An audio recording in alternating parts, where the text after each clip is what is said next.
नमस्कार दोस्तों, स्वागत है आपका मेरे चैनल पे। आज पॉलिटी की क्लास कंटिन्यू करेंगे। सबसे पहले तो आप सब लोगों को बधाई कि पीसीएस के लोअर पीसीएस और रेंजर भर्ती के फॉर्म आ चुके हैं। सारा सिलेबस पूरा यही है, थोड़ा पीसीएस का थोड़ा सा डिफरेंट होगा, नहीं तो लोअर पीसीएस तक जो सिलेबस है वो यही है। ठीक है, लोअर पीसीएस का जो एग्जाम होगा आपका, जिसमें आप नायब तहसीलदार खाद्य पूर्ति निरीक्षक वाला जो पेपर है, उसमें आपका 150 नंबर का प्री होगा, 150 नंबर का उसमें प्री होगा, जिसमें 100 नंबर की आपकी जीएस आएगी। इसमें अब हिंदी हट जाएगी, 40 नंबर की उत्तराखंड रहेगी और 60 नंबर की आपकी पूरी जीएस रहेगी। बचे 50 नंबर जो है 15 मार्क्स की, वो 25 नंबर 25 मार्क्स की रीजनिंग आएगी और 25 नंबर की क्वांट आएगी। ठीक है, तो इजीली आप निकाल सकते हैं। उसके बाद मेंस का पेपर होगा, मेंस में भी 2 पेपर होंगे। एक आपका जीएस का होगा, 200 नंबर का जो पेपर होगा वो जीएस का होगा और 200 नंबर का एसए का होगा। तो बहुत इजीली है निकालना इसको। तैयारी आप ढंग से कीजिए। वीडियो अब आ रही है लगातार, पॉलिटी के मौलिक अधिकार चल रहे हैं, इसके बाद भाग 5 से शुरू कर देंगे, जिसमें राष्ट्रपति प्रधानमंत्री के बारे में पढ़ेंगे। ठीक है, तो आज मौलिक अधिकार को हम कंटिन्यू कर रहे हैं। लास्ट में जो हमने मौलिक अधिकार पढ़े थे वो हमने दूसरा मौलिक अधिकार पढ़ा था, राइट टू फ्रीडम, स्वतंत्रता का अधिकार। उसमें हमने 19, 20, 21 और 22 पढ़ लिए थे।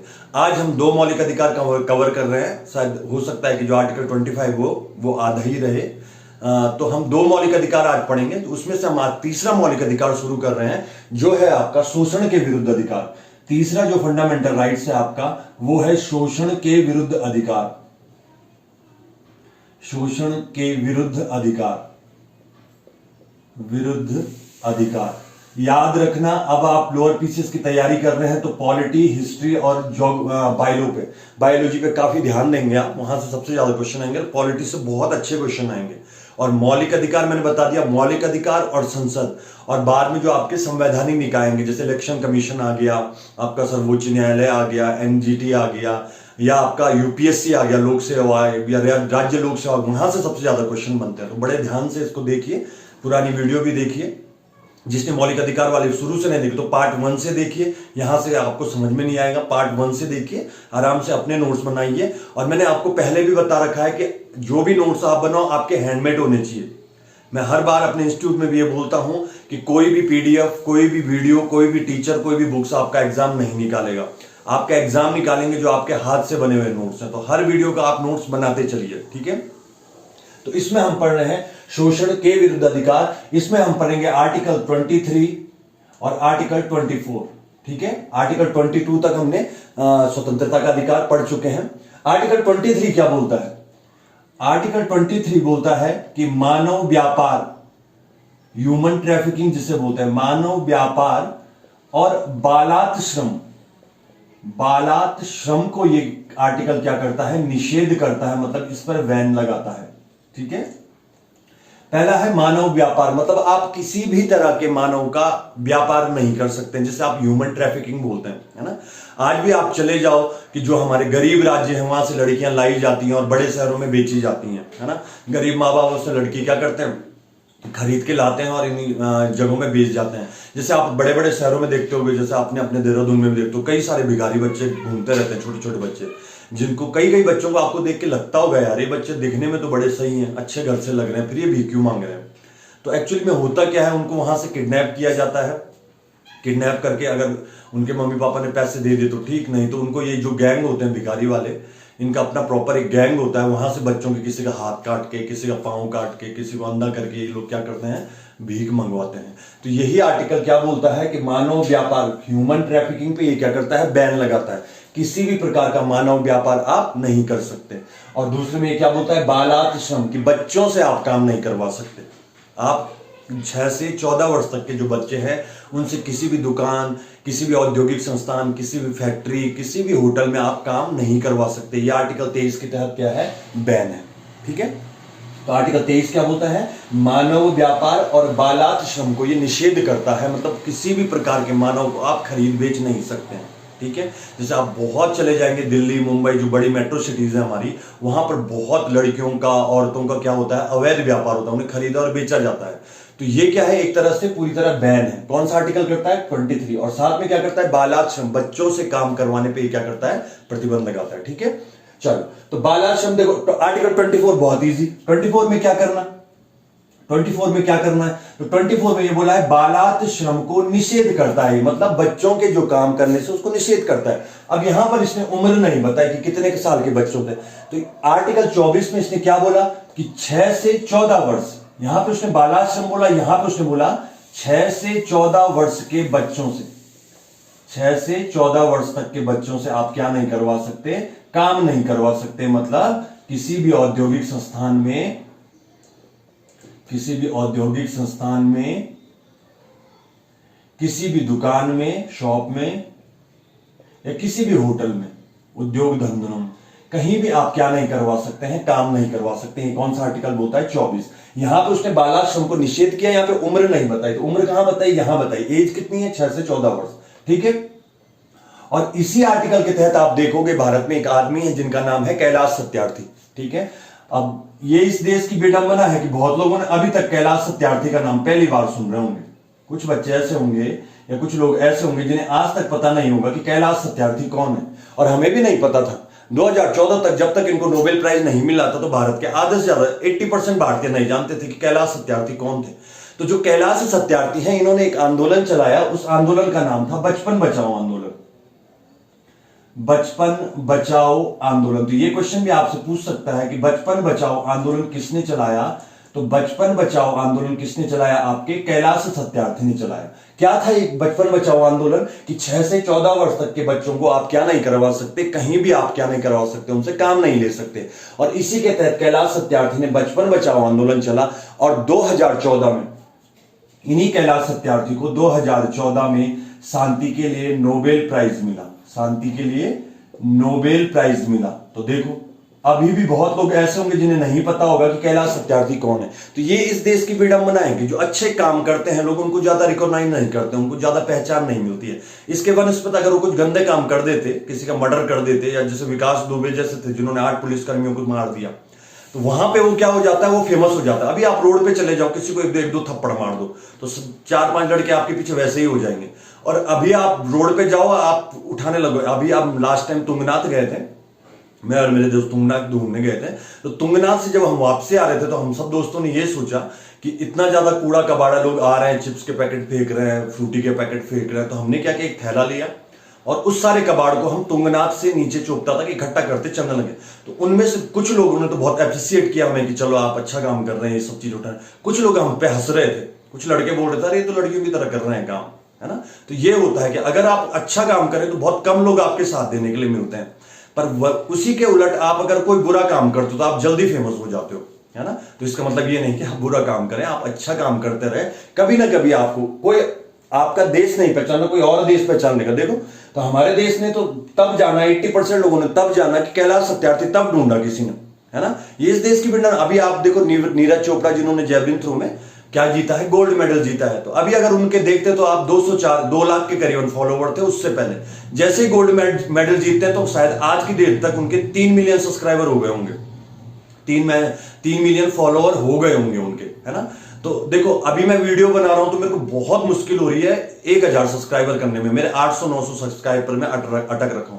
इसके उलट में अगर क्या बनाता, कोई ऐसे घूमने फिरने की वीडियो बनाता या रील्स बनाता, है ना, टिकटॉक बनाता या कपड़े उतार के नाचने लगता, तो बहुत जल्दी मेरे फॉलोवर हो जाते, है ना। तो अच्छे काम के लिए देर लगती है पर पहचान जरूर मिलती है ना। बहुत बच्चे सपोर्ट कर रहे हैं कि बहुत अच्छा पढ़ा रहे हैं, बहुत काम आएगा। और मैं आपको बोल रहा हूं अभी आपका लेक्चरर का एलटी का पेपर हुआ था, उसमें पढ़ाए हुए कितने क्वेश्चन आए थे, है ना। तो जरूर आप ये पढ़िए, आप यहां से आपके 101% आप मेरे को कमेंट करके बोलोगे कि हाँ भाई अब पक्का यहां से क्वेश्चन आए थे, ठीक है। तो ध्यान रखना कि 6 से 14 वर्ष तक के बच्चों को क्या किया गया है, काम करने के निषेध किया गया है, किस उसके तहत, इसी के तहत, ठीक है। तो कैलाश सत्यार्थी ने इसी आर्टिकल का फायदा उठाया, एक आंदोलन चलाया जिसका नाम था बचपन बचाओ आंदोलन, जो शायद 1980 या 90 के दशक से आंदोलन चला रहे थे, बताओ। और तब जाके इन्हें रिकॉग्नाइजेशन मिला और 2014 में इन्हें क्या मिला, नोबेल प्राइज मिला। तो ये था आपका तीसरा आर्टिकल, तीसरा मौलिक अधिकार जो था आपका शोषण के विरुद्ध अधिकार। इसमें हमने पढ़ा आर्टिकल 23 और आर्टिकल 24। जरा सा 1 मिनट का टाइम दीजिए, शायद वीडियो रुक गई है, 1 मिनट। चलो सही है, वीडियो चल रही है क्योंकि आज मेरे पास कोई है नहीं वीडियो को देखने वाला, पीछे से चल रही है कि नहीं चल रही, तो इसके लिए डिस्टर्ब के लिए माफी चाहते हैं आपसे। चलो, तो ये था आपका तीसरा मौलिक अधिकार, जो था आपका शोषण के विरुद्ध अधिकार। ठीक है, शोषण के विरुद्ध अधिकार, आर्टिकल 23 और आर्टिकल 24। आर्टिकल 23 बोलता है मानव व्यापार, हर प्रकार के मानव व्यापार पे आप किसी को खरीद और बेच नहीं सकते, चाहे बच्चा हो, चाहे लड़की हो, चाहे औरतें हो। ठीक है, इसके अलावा बालात श्रम, बच्चों से काम करने पर एक बैन लगाता है आर्टिकल 23। आर्टिकल 24 क्या बोलता है कि 6 से 14 वर्ष तक के बच्चों को काम करने से आप कहीं काम नहीं करवा सकते। ठीक है, और इसी के तहत कैलाश सत्यार्थी ने एक आंदोलन चलाया जिसका नाम था बचपन बचाओ आंदोलन। उसी के लिए 2014 में उन्हें क्या मिला, नोबेल का पीस प्राइज मिला। इनके साथ पाकिस्तान की एक लड़की है जिसका नाम है मलाला यूसुफजई, है ना, उसको भी, दोनों को संयुक्त रूप से पुरस्कार मिला था। तो ये था आपका तीसरा मौलिक अधिकार। आ जाते हैं सबसे इंपॉर्टेंट, जहां से आपके बहुत सारे क्वेश्चन बनते हैं, वह है आपका चौथा मौलिक अधिकार जिसका नाम है धार्मिक स्वतंत्रता का अधिकार, राइट टू रिलीजन वाला। ठीक है, क्या है आपका चौथा मौलिक अधिकार? आप बस पढ़ते जाइए आराम से इसको, है ना, कुछ ना कुछ क्वेश्चन देखना, कितने क्वेश्चन यहां से बन जाएंगे। तो अगला है आपका right to freedom of religion का। ठीक है, धार्मिक स्वतंत्रता का अधिकार, ये सबसे इंपॉर्टेंट है, ध्यान रखना, यहां से बहुत क्वेश्चन बनेंगे। धार्मिक स्वतंत्रता का अधिकार कितने में आएगा? 24 तक हमने पढ़ लिए, आर्टिकल 25 से लेकर आर्टिकल 28 तक। याद रखना, वो कुछ भी एग्जाम में पूछ सकता है, वो आपसे पूछ सकता है कि जो स्वतंत्रता का अधिकार है वो किन अनुच्छेदों में वर्णित है। तो आपको याद रखना है स्वतंत्रता का जो अधिकार है वो 19 से 22 में वर्णित है। आपसे पूछ सकता है कि आर्टिकल 14 से 18 में क्या है, तो आर्टिकल 14 से 18 में क्या है, राइट टू इक्वलिटी, समानता का अधिकार है। वो आपसे पूछ सकता है कि धार्मिक स्वतंत्रता का अधिकार किन अनुच्छेदों में वर्णित है, किस आर्टिकल में वर्णित है, तो आर्टिकल 25 से 28 तक। ठीक है, अब इसको देखते हैं। ये लग रहा है मेरे को ये आधा ही हो पाएगा क्योंकि बहुत लंबी वीडियो हो जाती है तो बच्चे देखते नहीं है वीडियो को। मैं वही बोल रहा हूं ना कि अगर अच्छा करो, अच्छा करने की कोशिश करो तो बहुत कम लोग आपको सपोर्ट करते हैं। तो इसलिए मैं नहीं तो मैं वीडियो तो बहुत अच्छी बना दूं, 50 मिनट की बना दूं, 1 घंटे की बना दूं, पर देखते बहुत कम लोग हैं। लोगों को लगता है कौन देखता है यार, जबकि ये आपके काम की चीज है। जो एग्जाम की प्रिपरेशन कर रहे हैं उनके लिए भी है और जो नहीं कर रहे हैं उनके लिए भी है, क्योंकि मौलिक अधिकार, अपने फंडामेंटल राइट्स तो सबको पता होने ही चाहिए, है ना। तो चलो इसमें आते हैं, आर्टिकल 25 पढ़ते हैं, अनुच्छेद 25 पढ़ते हैं जो सबसे मेन है इसमें। आर्टिकल 25, आर्टिकल 25 क्या बोलता है? देखो मैं एग्जैक्ट आपको किताबी लैंग्वेज नहीं लिखा रहा हूं, अपने तरफ से जो लैंग्वेज है उसको लिखा रहा हूं, पर मेन मतलब उसका वही है। क्या बोलता है कि अबाध रूप से, अबाध मतलब बिना किसी बाधा के, कोई रोकेगा नहीं आपको। अबाध मतलब बिना किसी बाधा के, बिना किसी बाधा के। ठीक है, तो अबाध रूप से धर्म को, धर्म के पालन की स्वतंत्रता, पालन की स्वतंत्रता, और यही बोलता है आपको वह उसे अंतःकरण से, अंतःकरण से मानने की स्वतंत्रता, मानने की स्वतंत्रता, ये बोलता है आपका आर्टिकल 25 जो सबसे मेन है। इस पे स्टार बना देना आप और वेरी इंपॉर्टेंट कर देना इसको। यहां से आपके पास 1 या 2 क्वेश्चन जरूर आएंगे। क्या बोल रहा है? अबाध रूप से धर्म को पालन करने की स्वतंत्रता व उसे अंतःकरण से मानने की स्वतंत्रता है आपको। अबाध रूप से, बिना किसी, आप हिंदू हैं, आप मुस्लिम हैं, आप सिख हैं, आप ईसाई हैं, आप बौद्ध हैं, आप जैन हैं, अगर आप भारत में रहते हैं तो आपको अपने धर्म के पालन करने की क्या होगी? स्वतंत्रता होगी। कोई आपको मना नहीं करेगा। आप हिंदू हैं, आप चोटी रखते हैं, आप धोती पहनते हैं, आप कुर्ता पहनते हैं, आप मंदिर जाते हैं, मंदिर में सुबह 4 बजे उठ के पूजा करते हैं, कोई नहीं रोकेगा आपको। ठीक है, आप मुसलमान हैं, आप 5 टाइम नमाज पढ़ते हैं, आप बकरीद मनाते हैं, या आप कुछ भी करते हैं, तो आपको क्या करने, आपको दाढ़ी रखने का अधिकार है। ठीक है, तो अबाध रूप से बिना किसी बाधा के आपको क्या होगा? अपने धर्म के पालन करने की स्वतंत्रता होगी। आप बौद्ध हैं, आप बौद्ध हैं तो आप रेड कलर के कपड़े पहनते हैं, भिक्षु बनते हैं, कुछ भी करते हैं तो आपको कोई नहीं रोकेगा। साथ में क्या है?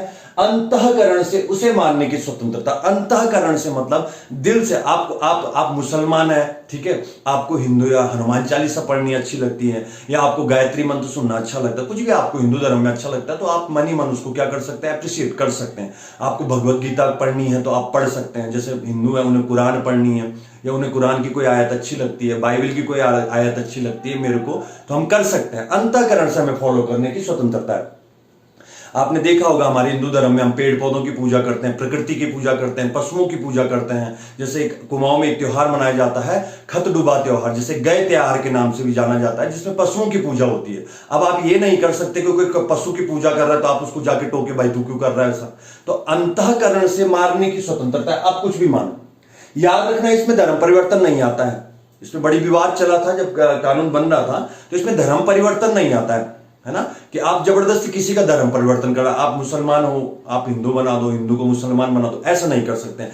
इसकी सबसे बड़ी बहस चलती है लव जिहाद में, कि क्या करते हैं लड़के झूठ बोल के मैरिज कर देते हैं, बाद में पता चलता है ये तो दूसरी कास्ट का, दूसरे धर्म का, दूसरे रिलीजन का है, तो इसे बोलते हैं लव जिहाद। जिसमें क्या होता है कि लड़की से झूठ बोलकर या लड़के से झूठ बोलकर, मेनली इसमें लड़कियां ही टारगेट की जाती हैं क्योंकि लड़कियां बहुत इमोशनल फूल होती हैं, है ना, उनको कोई भी बेवकूफ बना के चला जाता है, तो उसको झूठ बोल दिया भाई मैं क्या हूं, इसी धर्म का हूं, तुम्हारे धर्म का हूं, उससे शादी कर ली, बाद में जब शादी कर ली तो पता चला ये तो किसी और ही धर्म का था। तो ऐसा नहीं कर सकते हैं आप। अंधाकरण से मानने की स्वतंत्रता है पर धर्म परिवर्तन नहीं होगा यहां पर, है ना। तो वैसा भी अगर आप ऐसा करते हैं तो आप अपने बच्चों को क्या शिक्षा देंगे। तो पहले तो मैं तो लव मैरिज को ही बोलता हूं कि अगर किसी ने लव मैरिज ही करी है तो अगले दिन जब उसके बच्चे बड़े होंगे तो उन्हें क्या बोलेगा वो, है ना। आप बोलेंगे आपने अपने बच्चे को बोल दिया भाई ऐसा मत कर, तो वो बोलेगा पापा आपने भी तो ऐसी शादी करी तो मैं भी ऐसी करूंगा, मैं भी लड़कियां ताड़ता रहूंगा, है ना। पर फिर भी अगर आप ऐसा लव जिहाद वाली शादी करते हैं, अपना जबरदस्ती अपने माँ बाप से छुपकर या किसी और से छुपकर आप धर्म परिवर्तन करके शादी कर रहे हैं, तो कल के दिन आप अपने बच्चों को क्या बोलेंगे, है ना। और ये वैसे भी गलत है कि आप किसी से झूठ बोलकर क्या करो, शादी करो। तो याद रखना इसमें धर्म परिवर्तन नहीं आता है ना। अंतःकरण से आप मान सकते हैं, आपको अच्छा लगता है वो धर्म तो उसको फॉलो कर सकते हैं, उसकी चीजें पढ़ सकते हैं, पर इसमें ऐसा नहीं है कि आप क्या करोगे, किसी का जबरन धर्मांतरण करवा दोगे, ठीक है। तो आर्टिकल 25 ने क्या बोला, अबाध रूप से अपने धर्म के पालन करने की स्वतंत्रता। मैं हिंदू हूं, मैं मंदिर जाता हूं, किसी मुसलमान वाले एरिया में रह रहा हूं या किसी ईसाई वाले एरिया में रह रहा हूं, मैं मंदिर जाता हूं तो कोई मुझे रोकेगा नहीं कि तू मंदिर क्यों जा रहा है, तू पूजा क्यों कर रहा है ना, तो फास्ट क्यों ले रहा है, ऐसा कोई नहीं रोकेगा मेरे को। सेम हर धर्म के साथ है, जो जिसको मानता है वो उसको आराम से फॉलो कर सकता है। आप जैसे मीरा थी तो कृष्ण को भगवान पति मान लिया था, ऐसे कई होते हैं जो भगवान को दोस्त मान लेते हैं। जैसे आप वाराणसी में चले जाओ, बनारस में चले जाओ, तो वो भगवान शंकर को अपने दोस्त की तरह मानते हैं, वो ऐसे तू रेवे से बात करते हैं भगवान शिव से। अगर आप चले जाओगे तो ऐसा जा भाई खुश रहे, ऐसे बोलते हैं भगवान शिव को। तो आप उनको ऐसा मना नहीं कर सकते, क्योंकि क्या है, अंतःकरण से मानने की स्वतंत्रता है। मैं शिव को अपना दोस्त मानूं, अपना भाई मानूं, अपना छोटा भाई मानूं, अपना पिता मानूं, कुछ भी मानूं भगवान शिव को, भगवान विष्णु को, तो आप उसको रोकेंगे नहीं, ठीक है। तो ये बोलता है आर्टिकल 25। इसी आर्टिकल 25 में आती हैं दो चीजें जो सबसे ज्यादा एग्जाम में पूछी जाती हैं। दो चीजें क्या आती हैं, पहली बात इसमें आती है, क्या आती है, ये बोलता है आर्टिकल 25 का फर्स्ट, ये बोलता है कि जो बौद्ध, जैन और सिख होंगे, जो कौन होंगे, बौद्ध, जैन और सिख होंगे, वो किस धर्म के अंतर्गत आएंगे, वो हिंदू धर्म के अंतर्गत आएंगे, हिंदू धर्म के अंतर्गत आएंगे, ठीक है। तो पहली बात याद रखना, आपसे पूछेगा कि निम्न में से कौन सा धर्म हिंदू धर्म के अंतर्गत आता है, तो आपको याद रखना है बौद्ध, जैन और सिख, ये सब लोग क्या आएंगे, ये हिंदू ही माने जाएंगे, ठीक है। इसके पीछे का रीजन क्या है कि बौद्ध, जैन और सिख हिंदू ही हैं, ठीक है, तो ये इनको भी हिंदू ही मानेंगे हम, तो ये हिंदू धर्म के अंतर्गत आएंगे। इसकी कहानी बताऊं कहां से शुरू होती है, तो इसकी कहानी शुरू होती है ऋग्वेद से, ठीक। और यहां से भी आपके क्वेश्चन बनेंगे। देखो इसी आर्टिकल 25 को मैं ऋग्वेद से जोड़ूंगा, देखो कैसे, तो देखो ये है आपका ऋग्वेद, यहां से क्वेश्चन देख लो कैसे बनेंगे। ऋग्वेद वैसे मैं आपको अलग से पढ़ाऊंगा, पर फिलहाल थोड़ा सा देख लीजिए ऋग्वेद के बारे में। ऋग्वेद क्या है आपको पता है, ये हिंदू धर्म में क्या है, सबसे प्राचीन वेद है। वेद का मतलब होता है जानना। 4 वेद हैं आपके पास, ऋग्वेद, सामवेद, यजुर्वेद और अथर्ववेद, ठीक है। वेदों को अपौरुषीय कहा जाता है। वेदों को क्या कहा जाता है, अ माने नहीं, पौरुष मतलब पुरुष। किसी मानव ने वेदों की रचना नहीं करी है। वेदों की रचना किसने करी है, तो भगवान ब्रह्मा ने इनको बोला है और गणेश जी ने इनको क्या किया है, लिखा है, ठीक हो गया। तो सबसे प्राचीन वेद आपका ऋग्वेद है। इस ऋग्वेद में 10 मंडल है। 10 मंडल मतलब 10 अध्याय हैं इसमें, मंडल का मतलब 10 अध्याय हैं, ठीक। इसमें जो सबसे अंतिम अध्याय है 10वां मंडल है। जो ऋग्वेद में 10 चैप्टर है, चैप्टर को हमने मंडल बोला। इसमें जो अंतिम चैप्टर है आपका 10वां मंडल है। 10वां मंडल मतलब जो अंतिम चैप्टर है 10वां मंडल, वो सबसे नया भी है, सबसे अंत में जोड़ा गया किसको, 10वें मंडल को। मैंने बोला ऋग क्या है, अपौरुषेय है। ऋग सॉरी वेद क्या है, अपौरुषेय है। इन्हें क्या किया गया है, संकलित किया गया है मानव के द्वारा, लिखा नहीं गया। बोले ब्रह्मा जी ने, लिखे गणेश जी ने, तो मानव ने इनको संकलित किया, इकट्ठा किया है। तो ऋग्वेद का जो सबसे अंत में जोड़ा गया चैप्टर है वो 10वां चैप्टर है। तो इसी 10वें मंडल में आपको मिलती है जाति व्यवस्था की वर्णन। तो एक क्वेश्चन ये तैयार हो गया कि जाति व्यवस्था का या वर्ण व्यवस्था का आपको सबसे पहले वर्णन कहां मिलता है। तो जाति व्यवस्था या वर्ण व्यवस्था का सबसे पहले वर्णन कहां मिलता है आपको, ऋग्वेद। ऋग्वेद में कहां मिलता है, 10वें मंडल में मिलता है। जाति व्यवस्था समझते हैं ना, हमारे हिंदू धर्म में 4 जातियां, ब्राह्मण, क्षत्रिय, वैश्य और शूद्र। ये हमारे हिंदू धर्म में 4 जातियां हैं। ब्राह्मण का मतलब जिसका काम होता है पढ़ाना, लिखाना, पूजा पत्री करना, ठीक है, देवताओं की स्तुति करना। क्षत्रिय का धर्म है हमारी रक्षा करना, जो राजा होंगे वो क्षत्रिय होंगे। वैश्य का मतलब होता है व्यापार, जिनका व्यापार होता है, बढ़िया जिन्हें बोलते हो। और शूद्र होते हैं वे लोग जो कुछ नहीं करते हैं, इन सबकी सेवा करते हैं, ठीक है।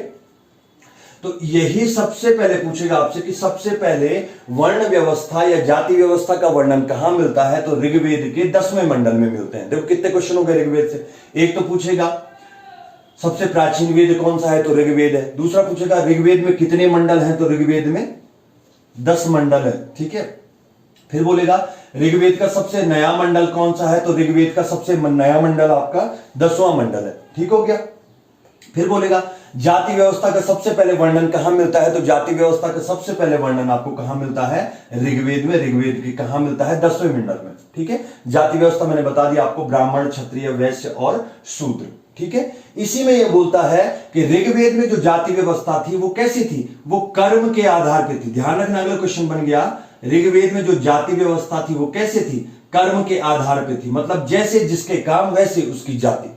आजकल क्या होता है कि जैसे ब्राह्मण के घर में किसी ने जन्म ले लिया आज की डेट पे, तो अगर वो निरामूर्ख भी है, मंद बुद्धि भी है, तब भी उसकी कास्ट क्या होगी, ब्राह्मण ही होगी आज की डेट में।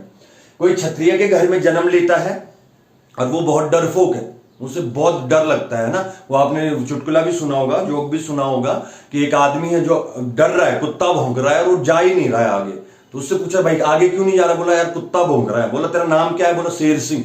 तो वही वाले हालात है यहाँ भी कि बहुत डरता है वो, ठीक, बहुत डर है उसके अंदर। तब भी अगर वो क्षत्रिय के घर में पैदा हो रहा है तो वो क्या है, क्षत्रिय हो गया। कोई शूद्र के घर में बहुत इंटेलिजेंट पैदा हो रहा है, उसकी बुद्धि बड़ी तेज है, तब भी वो क्या होगा, शूद्र होगा। कब, आज की डेट में। पर ऋग्वेद में ऐसा नहीं था। ऋग्वेद में जैसे जिसके काम वैसे उसकी जाति होती थी। जैसे कोई ब्राह्मण है, ये ब्राह्मण है ऋग्वेद में, इसकी कास्ट है ब्राह्मण, इसकी जाति है ब्राह्मण। ब्राह्मण के घर 4 बच्चों ने पैदा जन्म ले लिया, ठीक। तो आज की डेट पे क्या होता है, ब्राह्मण के घर में जो जन्म लेंगे वो ब्राह्मण ही होंगे, ठीक हो गया। यहां क्या होता था, देखो ब्राह्मण है तो इसके सारे बेटे ब्राह्मण नहीं होंगे। सपोज इसका जो डी वाला बेटा है वो पढ़ने लिखने में बहुत अच्छा है, उसकी बुद्धि बहुत तेज है, तो उसकी कास्ट हो जाएगी ब्राह्मण, ठीक। इसका जो ए वाला बेटा है वो व्यापार में बड़ा अच्छा है, उसकी बुद्धि बड़ी तेज चलती है बिजनेस में, तो उसकी कास्ट हो जाएगी वैश्य, बढ़िया, ठीक। एक बेटा है इसका सी वाला, वो क्या है, लड़ाई झगड़े में मतलब बड़ा वीर है वो, है ना, हष्टपुष्ट है, तो इसकी कास्ट क्या हो जाएगी, क्षत्रिय। और एक बेटा है इसका बी वाला जो कुछ नहीं करता है, जिसके बस के ना पढ़ना लिखना है ना कुछ है, तो उसकी कास्ट क्या हो जाएगी, शूद्र हो जाएगी। तो देखो ब्राह्मण के घर में 4 अलग अलग जातियां होंगी, कहां, ऋग्वेद में। तो याद रखना ऋग्वेद में जाति व्यवस्था कैसी थी, कर्म के आधार पर थी। धीरे धीरे टाइम बीतेगा और जब उत्तर वैदिक काल आएगा, जब क्या आएगा, उत्तर वैदिक काल आएगा, उत्तर वैदिक काल में क्या हो जाएगा, जो जाति व्यवस्था कर्म के आधार पे थी अब क्या हो जाएगी, जन्म के आधार पे हो जाएगी। लो बदल गया पूरा सिनारियो। अब क्या होगा, अब भाई ब्राह्मण जो जिसके घर में जन्म ले रहा है, ब्राह्मण के घर में जन्म ले रहा है तो कास्ट हो जाएगी ब्राह्मण, क्षत्रिय के घर में जन्म ले रहा है तो कास्ट हो जाएगी क्षत्रिय। मतलब उत्तर वैदिक काल में जो जिसके घर में जन्म ले रहा है, चाहे वो कुछ भी नहीं है, तभी भी उसकी कास्ट क्या होगी, वही होगी। ऐसे में हुआ क्या, ऐसे में हुआ या कि ऊपर की जो 3 जातियां थी, ब्राह्मण, क्षत्रिय और वैश्य, इन 3 जातियों ने जो नीचे वाली जाति थी शूद्र, इन पर बहुत ज्यादा अत्याचार शुरू कर दिए, ठीक है, क्योंकि इन 3 जातियों ने इनसे अपनी सेवा में काम करवाने लग गए, ठीक। तो इसी के बाद मैंने बोला है जब जब धर्म की हानि होती है तब तक क्या करते हैं, भगवान जन्म लेते हैं। और इसी टाइम 2 आदमियों का यहां पे जन्म होगा। एक होंगे आपके गौतम बुद्ध महात्मा बुद्ध जो बौद्ध धर्म की स्थापना करेंगे, बौद्ध धर्म की स्थापना करेंगे, और एक होंगे आपके महावीर स्वामी जो जैन धर्म की स्थापना करेंगे। ठीक है, तो ये क्या बोलेंगे, ये इन धर्मों की स्थापना करेंगे और ये बोलेंगे भाई जो जिस धर्म से पीड़ित है वो हमारे धर्म में आ जाओ। इन्होंने कोई कंडीशन नहीं रखी। इससे हुआ क्या, जो इधर हिंदू धर्म से जो परेशान लोग थे वो सब किधर शिफ्ट हो गए, जैन और बौद्ध धर्मों में शिफ्ट हो गए। हो गया क्लियर। तो इसीलिए ये बोलता है आर्टिकल 25 का फर्स्ट कि बौद्ध और जैन क्या होंगे, हिंदू होंगे। ये बौद्ध और जैन आए कहां से लोग, यहां ये कहां से आए, ये हिंदू धर्म से आए हैं यहां, जो वहां से परेशान हो रखे थे। समझ गए। इसीलिए आर्टिकल 25 क्या बोल रहा है कि बौद्ध, जैन और सिख ये क्या होंगे आपके, ये क्या होंगे, हिंदू ही होंगे। ठीक है, वो मैंने ऋग्वेद से जोड़ दिया कि ये बौद्ध और जैन कहां से आए, ये लोगों ने जो ये धर्म स्वीकार किया ये कहां से आए, ये आए हिंदू ही धर्म से। ठीक हो गया। आ जाते हैं सिख। तो सिख तो पहले से ही हिंदू है। सिख तो गुरु नानक देव के टाइम से ही क्या है, ये सिख हैं, सॉरी ये क्या है, हिंदू है। ठीक है, बाद में जब इनके 10वें गुरु आएंगे, बाद में जब 10वें गुरु आएंगे, कौन, गुरु गोविंद सिंह, गुरु गोविंद सिंह, गुरु तेग बहादुर के पुत्र गुरु गोविंद सिंह जो 10वें गुरु होंगे, वो 1699 में, देखो इधर से भी क्वेश्चन बन गए, 1699 में खालसा पंथ की स्थापना करेंगे। खालसा पंथ मतलब वो सिख धर्म को क्या कर देंगे, सैनिक धर्म में बदल देंगे पूरी, जहां पंच प्यारे वाला कॉन्सेप्ट भी आएगा इनका, औरंगजेब से लड़ने के लिए। वो भी पढ़ेंगे जब सिख धर्म के बारे में पढ़ेंगे, सारे 10 गुरुओं के बारे में पढ़ेंगे। तो इनके अंतिम जो गुरु थे वो थे गुरु गोविंद सिंह। अंतिम क्यों बोल रहा हूं, क्योंकि गुरु गोविंद सिंह के बाद गुरु पद को खत्म कर दिया गया। इन्होंने बोला आप कोई इंसान गुरु नहीं बनेगा, कोई मानव गुरु नहीं बनेगा, बल्कि क्या करोगे आप, जो हमारी किताब है गुरु ग्रंथ साहिब, गुरु ग्रंथ साहब, इसी को हम गुरु मानेंगे अपना। तो इसीलिए इन्हें अंतिम गुरु कहा गया। तो 1699 में खालसा पंथ की स्थापना करेंगे।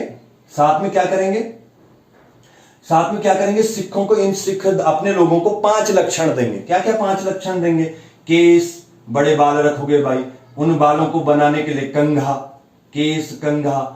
तीसरा, अपनी सुरक्षा के लिए कृपाण रखोगे, कृपाण मतलब चाकू रखोगे। ठीक है, हाथ में क्या पहनोगे, कड़ा पहनोगे, और कच्छा, बड़ा सा कच्छा पहनोगे आप। तो केस, कंघा, कृपाण, कड़ा और कच्छा। इसी के बाद ये कॉन्सेप्ट आया कि सिख दाढ़ी रखते हैं, बड़े बड़े बाल रखते हैं, है ना। तो ये सिख क्या है, ये पहले से ही क्या है, हिंदू है। तो यही तो आर्टिकल 25 बोल रहा है कि बौद्ध, जैन और सिख तीनों को किस धर्म के अंतर्गत रखा जाएगा, तीनों को हिंदू धर्म के अंतर्गत रखा जाएगा। ठीक हो गया। तो ये आर्टिकल 25 मैंने आपको बता दिया। इससे क्वेश्चन आएंगे पेपर में, क्वेश्चन आएगा कि किन धर्मों को हिंदू धर्म के अंतर्गत रखा जाता है। तो बौद्ध, जैन और सिखों को क्या रखा जाता है, हिंदू धर्म के अंतर्गत रखा जाता है। इसी आर्टिकल 25 का सेकंड आपका बोलता है कि जो सिख लोग होंगे, ये जो सिख लोग होंगे, इन्हें कृपाण रखने का अधिकार होगा।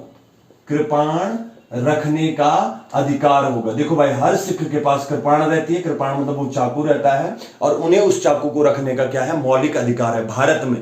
तो भारत में चाहे वो राष्ट्रपति से मिलने जा रहे हैं, चाहे प्रधानमंत्री से मिलने जा रहे हैं, चाहे वो एरोप्लेन में चढ़ रहे हैं, फ्लाइट ले रहे हैं, तब भी वो कृपाण रखेंगे। भारत की बात कर रहा हूं। ठीक है, तो ये था आपका आर्टिकल 25, जहां से सबसे ज्यादा क्वेश्चन आते हैं। ठीक है, आज यहीं तक रख रहा हूं आर्टिकल 25 तक, क्योंकि अगला जो वीडियो आएगा उसमें हम क्या करेंगे, मौलिक अधिकारों को खत्म करने की कोशिश करेंगे। 30 तक तो एटलीस्ट कर ही देंगे इसको। ठीक है, तो आज हमने पढ़ा आर्टिकल मौलिक अधिकार तीसरा, शोषण के विरुद्ध अधिकार, जिसमें हमने 23 और 24 पढ़ा।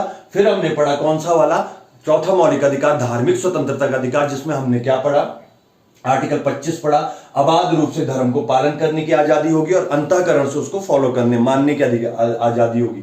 इसी हमने 2 चीज पढ़ी, बौद्ध, जैन और सिख हिंदू धर्म के अंतर्गत आएंगे, और सिखों को क्या होगा, कृपाण रखने का अधिकार होगा। इसके आगे 26, 27, 28, 29 और 30 अगली वीडियो में पूरा करेंगे, क्योंकि वो छोटे छोटे हैं, जल्दी पूरे हो जाएंगे। ठीक है, तो इस वीडियो को देखिए, लाइक शेयर सब्सक्राइब कीजिए, कमेंट जरूर करिए। मिलते हैं अगली वीडियो में। नमस्कार।